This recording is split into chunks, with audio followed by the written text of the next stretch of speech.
Calxiyn here. If you guys enjoyed this video, you guys should subscribe. Make sure to become patrons over on Patreon if you guys want to support the channel, and follow me over on social media. So today we are talking about some spicy miraculous news. I'm just on camera to do the intro because I have some stuff to show you.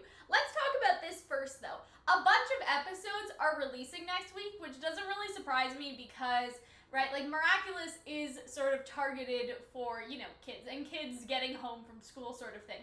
So like, you know, whether it's kids or it's tweens or in our case it's teens, right? Even if you're a teenager, you can still like Miraculous and Disney and all that stuff. And so it's one of those things where it's sort of like, I feel like that's why there was a summer hiatus, if you want to call it that, like not too many episodes dropping in the summer, because they really sort of wanted to wait to have it as an after school thing for kids getting home from school. Because during the summer, like not everyone goes out, right? But some kids go to summer camp and some kids are away at like a cottage or like the beach or like wherever. And so, you know, for TV and for ratings and stuff, I feel like they wanted to wait until, you know, summer vacation was sort of over because they are dropping like a ton of episodes. I actually have the list on my phone. That's not what this video is about, but I just wanted to tell you guys just in case you didn't know. And so Party Crasher, which has released in English, that's December 2nd.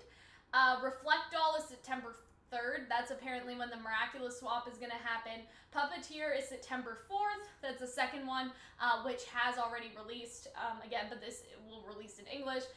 Then Desperada is September 9th. September 10 is Ladybug. September 16th it's Star Train. September 17th is Feast. And September 18th is Ikari Goes In, and so that's the one with Kagami that they showed at San Diego Comic-Con that I haven't watched yet. So those aren't like definitive dates, guys, but I'm just saying you can't expect Miraculous to really like start to ramp up, I guess, just because like they're halfway through the season, and this is basically what happened last year. Like they got halfway through the season and then they just started dropping episodes everywhere to sort of wrap it up by Christmas. As far as I remember, that's pretty much what happened, but that's not what we're talking about today. I just wanted to tell that to everyone so you guys know and you guys can expect reactions from me. Like I do go to school. I go back to school. I'm a university student. That may surprise you, but I'm a third-year university student. So some of these episodes do drop like while I'm at school. I'll do them when I get home. But that is not the main purpose of our video today. So now I'm going to show you what we're talking about. Alright guys, so legitly, I don't know what the source of this is exactly, like where this was released. But as you guys can see, I follow the Lady Blog Tumblr, so if you guys are interested in Miraculous news, I think that this is a really good place for it. I've been following them for a while. I also follow Miraculous episodes, just to know when a new episode drops, but their Tumblr hasn't been active in a little bit, so I don't know what's going on there, but you can also rely on this Tumblr. So this Tumblr posted this video from something, like I don't know what this was from, but I'm pretty sure like they just brought these kids to like see some stuff. Let's just play the video. Let's just go ahead. I'm gonna show you some season 4 stuff, but it's very secret, so you're like the only one to know about this. Luca gets akumatized once again, and this one is Kagami akumatized, and this is just a new character, and she actually ends up becoming the new bee, and she's very sweet. She's not mean. And then Chloe gets akumatized once again, and then this is a version of Ladybug. It's kind of like a level up version. And yeah, that's what I have so far. So I have no idea. Like, I have no idea what's going on here. It looks like there's a Make-A-Wish shirt in the background. So it looks like that this could have been a Make-A-Wish Foundation thing for these two girls to sort of see the Miraculous Ladybug, like, studio stuff. I don't know where this video came from. I'm just assuming because this guy has a Make-A-Wish shirt in the background. And, you know, she's dressed like Ladybug. She's dressed like Cat Noir. And so it sort of reminds me of, like, I don't know, that's what it seems like is happening to me, I should say, not reminds me of, but it just sort of seems like that. And so you can see all the little things on this lady's computer. We're just gonna go through it again, but I'm gonna turn the volume down because she said a couple things, right? But it's very secret, so. And so these two kids are the only kids that have like seen this stuff, but there are like sketches here, and so I wonder if that girl with the earrings is supposed to be the new girl. Like obviously in this corner you sort of have some different textures. You have the Miraculous box, just sort of stuff like that. So I think she says Luca gets akumatized once again. And this one is Kagami akumatized. And so Kagami is akumatized again. And this is just a new character. And so there's a new character that is going to be Queen Bee. And so that's the other important information, is that I guess because Hawkmoth knows Chloe's identity and it's like risky for her to have the Miraculous and stuff, they've given it to a new girl. And so I'm like, is that temporary? Is that permanent? Like, apparently, I haven't watched the Kagami episode, but somebody was mentioning that Hawkmoth knows who Kagami is too, so she may not get hers back either. And I was just like, oh, like that hurts a little. Becoming the new Queen Bee. And so and she's very sweet. She's not mean. There's that. And so you have these two just there as well. I don't know what's going on. But I guess they're just, you know, they got a Ladybug and a Cat Noir cosplayer for these kids, which is actually really sweet. But it cuts back to them, and like I wonder if they're fans or they just don't know what's going on, because like I would be the first, if I saw what's going on here, they probably had to sign something, but I would be like, guys, here's the tea. But we get all this anyway, we just don't get the images, right? And this is a version of Ladybug. It's kind of like a level up. And then Ladybug has like the level up. And so that kind of reminds me of like the Frozen suit, like the ice suit and the swimming suit, that there may be like another level up. And so yeah, that's the information from this video. And I'm just like, what? Like, what is happening? And so we're just gonna talk about it, so I'm gonna cut back to me. Alright, so back to me now.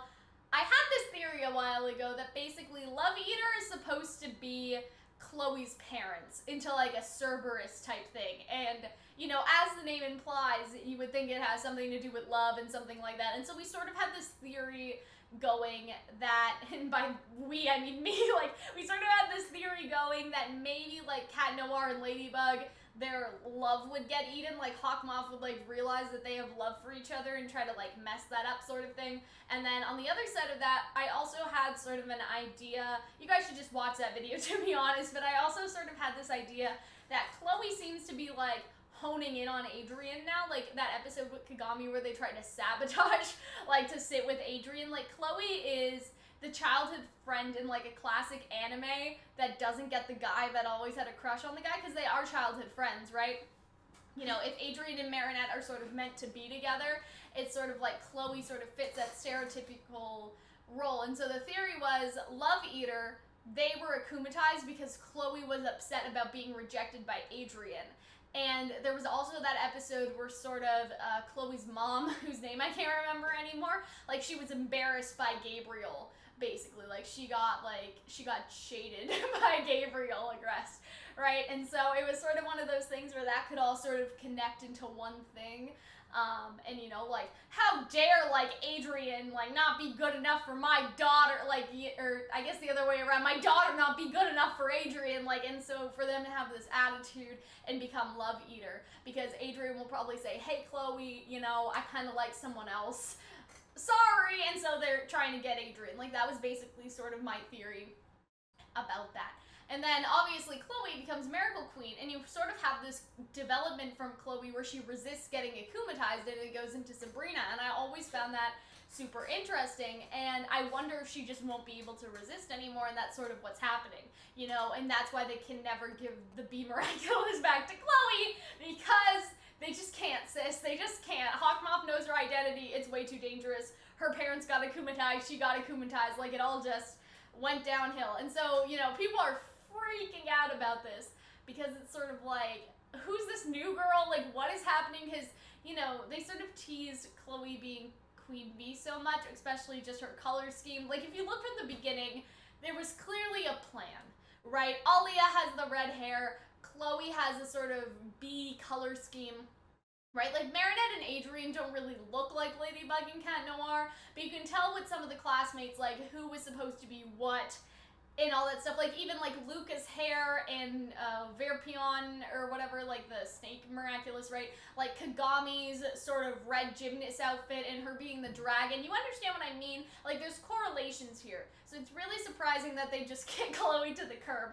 The Lady Blog brought up a good point. I think it was them that did it, or like somebody they were replying to about like advertising, right? Like they spent all this merchandising stuff on Chloe being Queen Bee, and that's like nobody wants to let go of that, so this may be just a temporary change. Because if you think about it, right, there's sort of been this implication that Hawkmoth is not going to be the villain forever, you know, which is a little scary when you think about it, like, what's going to happen after that? But it's one of those things where it's like, okay, maybe just for the time being, Chloe is replaced, but then after, she gets it back later. You know what I'm saying? I think that wouldn't be too out of the question.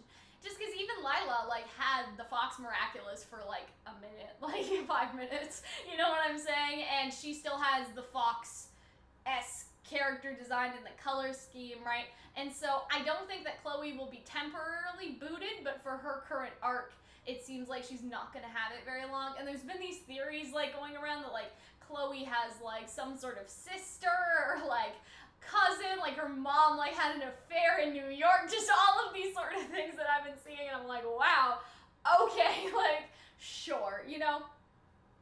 So that's a little weird.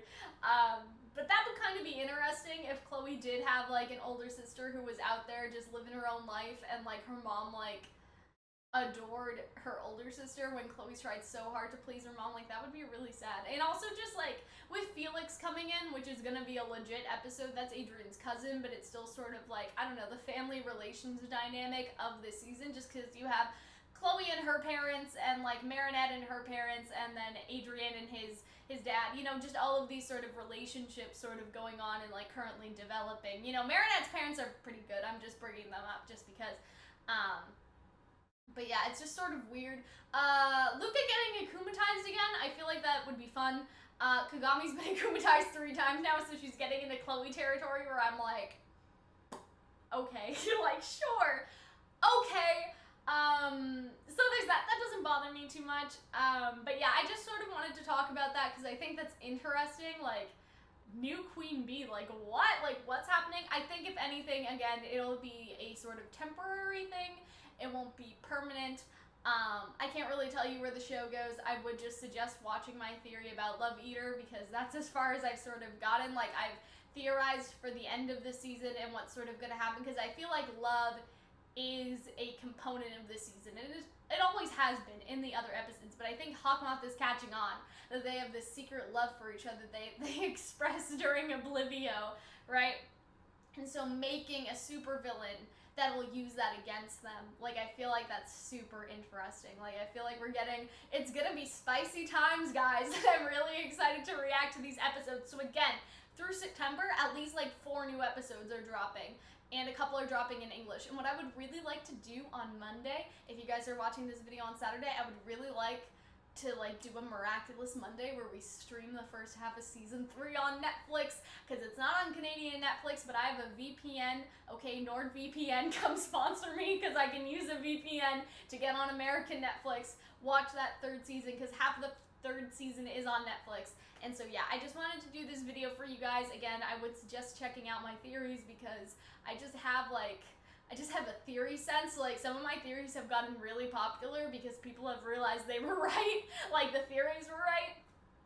Like the one about Adrian, or I guess about Hawkmoth, and like what he has in the basement and all those theories. Like, I made a couple of those, and those got like 20,000 views because people were like, damn, like, this girl has like a 6th sense, and it's a little scary. So yeah, I'm just really excited. I just love this show so much, and I'm glad to sort of be getting, you know, back into making videos and stuff like that. So yeah, for the show, obviously I've still been here. But yeah, I will see you guys later. Bye, guys. Thank you for watching, and thank you to our wonderful patrons over on Patreon who support the channel. Their names will scroll through now.